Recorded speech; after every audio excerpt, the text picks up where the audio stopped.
त्याला डाट मारल्यानंतर त्यानं वरती चढण्याचा प्रयत्न केला, मात्र साधारण 10 ते 15 फुटांवरून तो खाली कोसळला आणि पुन्हा त्याला बेशुद्ध होण्यासाठी काही वेळ लागला। त्यानंतर या बिबट्याला त्याची हालचाल मंदावल्यावर त्याच्या अंगावर जाळ टाकण्यात आलं आणि आता त्याला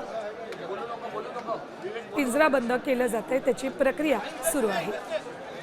गेल्या काही दिवसात केवळ पुणेच नाही तर नाशिक, अहिल्यानगर आणि नागपूर जिल्ह्यात मोठ्या प्रमाणात बिबट्यांचा संचार मानवी वस्तीत वाढलेला आहे। मुक्त संचार करणारे बिबटे आपल्या भागात आहेत ही बातमी कळताच नागरिक आणि ग्रामस्थांमध्ये भीतीचं वातावरण निर्माण होत आहे। शिरूरमध्ये तर गेल्या 2 ते 3 महिन्यात मोठ्या दुर्घटना बिबट्यांमुळे घडलेल्या आहेत, त्यामुळे नागरिकांमध्ये दहशत होती।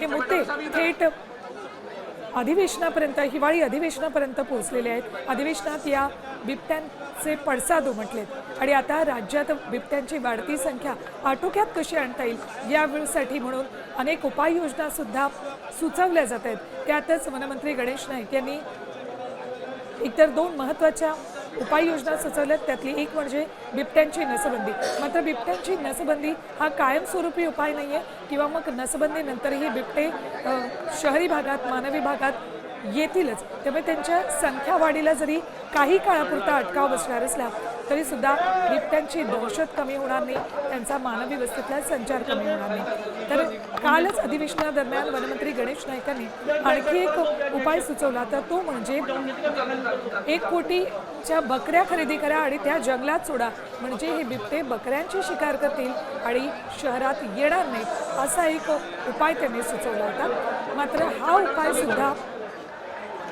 कितपत इम्प्लिमेंट करण्यासारखा आहे हा सुद्धा तितकाच विचार करण्यासारखा मुद्दा आहे। तर दुसरीकडे नसबंदी हा सुद्धा खर्चिक उपाय आहे, त्यामुळे आता बिबट्यांच्या वाढत्या संख्येला अटकाव घालण्यासाठी बिबट्यांचा मानवी वस्तीतला संचार कसा थांबवता येईल यासाठी म्हणून ठोस उपाय अजून तरी तज्ज्ञांकडून आलेले नाहीत आणि त्यामुळेच ग्रामीण भागात असू देत किंवा मग आता नागपूरसारख्या शहरी भागातही बिबट्यांचा संचार वाढलाय आणि त्याचा फटका नागरिकांनाही बसतोय। ही थेट दृश्य आहेत नागपुरातल्या पारडी भागातली। बिबट्याला अखेर जेरबंद करण्यात आलंय। वर्मा नावाच्या व्यक्तीचं एक घर आहे, या घरात हा बिबट्या पहाटेपासून लपला होता।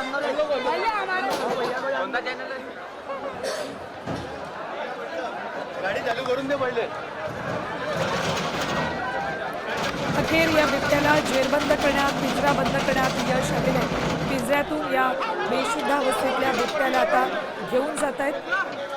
2 डाट मारल्यानंतरही काही वेळानंतर बिबट्याची हालचाल मंदावली, तो बेशुद्ध झाला आणि त्यानंतर त्याला पिंजरा बंद करून आता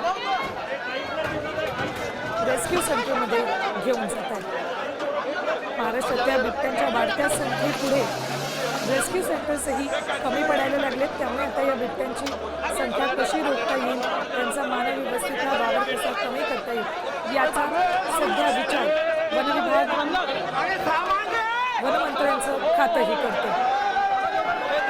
तर बिबट्याला पकडल्यानंतर त्याला पाहण्यासाठी नागरिकांची गर्दी जमली आहे। वन कर्मचाऱ्यांची प्रतिक्रिया मिळते का याचा प्रयत्न आमचे प्रतिनिधी करतात।